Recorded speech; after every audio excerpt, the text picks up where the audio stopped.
birinci gündən effektini hiss edirsən ki, bu nə qədər gözəldir. Bütün növ zob xəstələrində çox yüksək səviyyədə effekt verir.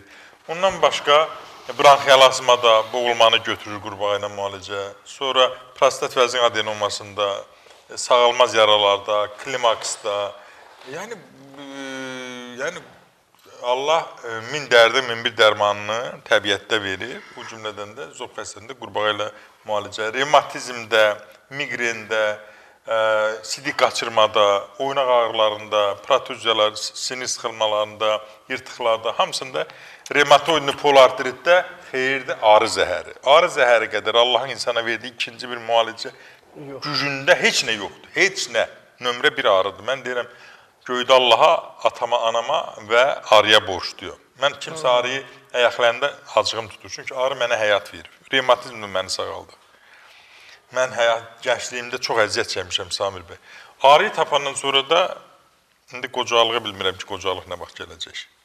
Arını tapandan sonra? Arını tapandan sonra zəliyi tapandan. Zəli, məsələn, nəslimiz, kökümüz, Fərhad bəy, gedirdi infarktdan, ürək xəstəliklərindən. Dedim, ay Allah, eləyim, mən 45-ə çatım da.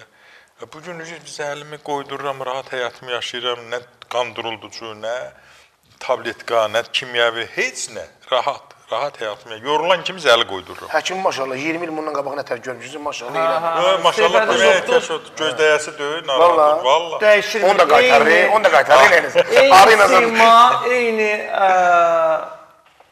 xarakter, eyni enerji, həkim dəyişmədi. hamısını deyir borçluyam, zəliyə, arıya, qurbağaya. Bəli, bax, doğrudan elədir, zobumu da qurbağa